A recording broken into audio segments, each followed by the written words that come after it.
Hey everybody, Apple here, and I was just checking my new YouTube channel, and I'm sorry about the mess. I'm cleaning, but I just checked my YouTube message, and I saw that somebody asked me, Cutest on Earth 101, I believe is how I say their name, asked me about my opinion about bullying in school and workplaces.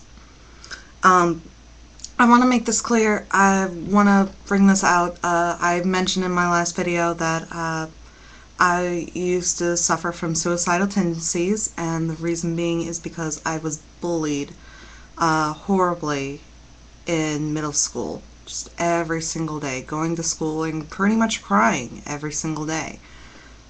To the point that I wanted to give up and I wanted to end it all. So I've got some very strong opinions on this matter. Um, excuse me, having lunch. Excuse me. I think there is a way to prevent it. Back when I was a student, I know a lot of things have changed since then. I don't know if they've changed necessarily at the school I went to, but I know a lot of rules about bullying, because it's become such a problem, have changed. When I was a kid, the teachers would talk to the people that were bullying me, and a lot of times I would get the question, well, did they hit you? Did they punch you? Did they push you? I would say no, they're just really bothering me, and they said, well, there's not really a whole lot we can do. If they're not hurting you, then there's nothing we can do. Well, actually, there is.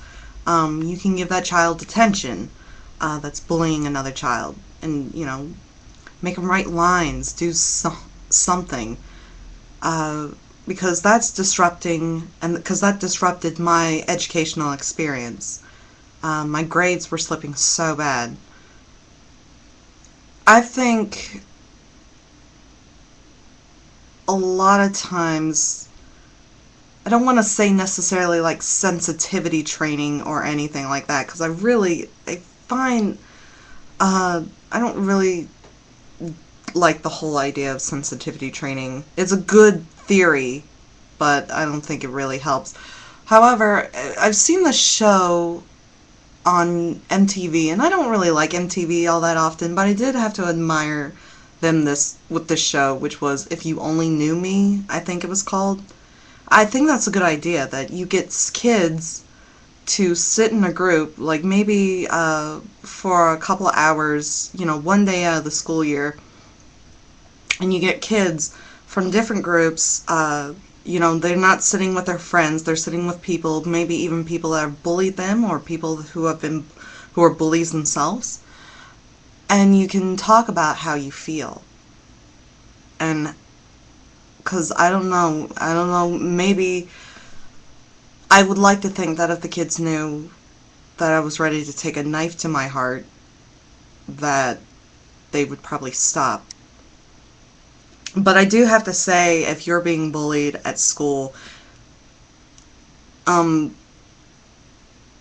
know I know this sounds,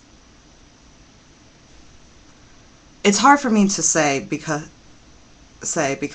I know when I was a kid, if somebody would have just told me, I know how you feel, because I felt like nobody knew how I felt back then. But it does, I don't want to go the cliche route and say it gets better, but it does get better. You're at school, you don't really want to be there, you're there for like 6-7 hours a day, you're surrounded by people that you really have no intention to ever be around, so you're in a space that you don't want to be with people that you don't want to be around with. And there are kids that probably have home problems and they need to make themselves feel better, so they become bullies. At times that happens. A lot of times bullying comes from peer pressure, because they want to be popular, so the popular kids tell them, well, you got to pick on the unpopular kids. I noticed I got better throughout high school. After I left the middle school, I was homeschooled for a year, and I reflected on myself. Take like during like a summer vacation or a Christmas vacation or anything like that, or even just a weekend, just take a time to reflect on yourself and figure out, why are these people hurting you? These people hurt me because I wanted to be like them, as odd as it sounds. I wanted to be the popular girl. You know, this is what I wanted to be. I wanted to be skinny, which I wasn't.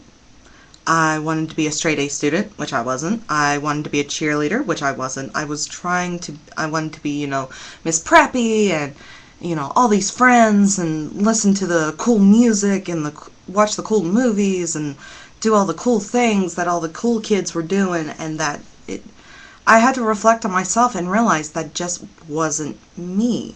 That's not where I belonged. And so eventually I was like, you know what? I don't care what these people think about me anymore.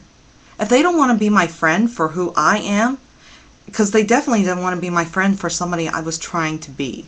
I was trying to be their friend, and they didn't accept me. So I said, you know what? Forget it. I'm going to do what I want to do. I will be who I am. And so I started getting into the punk look, and I changed my look. I started wearing shredded jeans and put like pink and blue temporary hair dye in my hair, and I didn't care. And when I stopped caring so much what they all thought of me, it definitely got better. I still got picked on.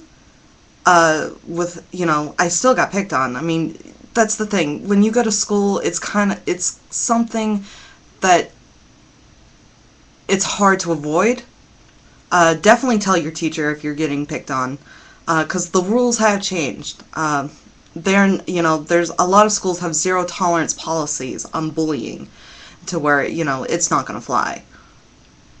So tell a teacher if somebody's harassing you and somebody's disrupting your education. And if it's just like a little joke, like it's one thing, like, okay, when I was a kid, in 8th grade, boys were doing something really disgusting. They were taking backpacks out of people's lockers, taking them to the bathroom, peeing on them, and then putting them back in their lockers. Now, if that happens, definitely tell the teacher. But if it's just like, hey, you're ugly, it's like, so's your face. Just be witty. That's definitely something. Just be witty, and like water on a duck's shoulder, just roll it off. That's the best advice I can give anyone. Just don't care what they think, because really their opinions do not matter, and you, the underdog, is the one who comes out on top in the end, and that's a known fact. I mean, one of these people, what's the quarterback of the football team? Yeah, he may play college football, but what's he going to end up doing? A lot of them end up being like insurance salesmen back in their small towns, while you'll probably write a book or be a CEO of a multimedia company or something. I mean, just because you don't have the right friends or the right clothes does not mean, just because you're the way you are now in school does not mean you're going to be that way for the rest of your life. So I'm sorry that, it kind of sounds like I'm telling you to survive it, but you can. This is something you can do. And you're going to become a better person, you're going to be a stronger person, and you're going to be a more sympathetic person because of it. And you're going to help people who are feeling the same way you are right now, 5 years from now, or even 2 years from now. And they're going to be like, I wish somebody knew how I felt. And you can say, I know how you feel. And you can get through this. So, that's all I got to say on that matter.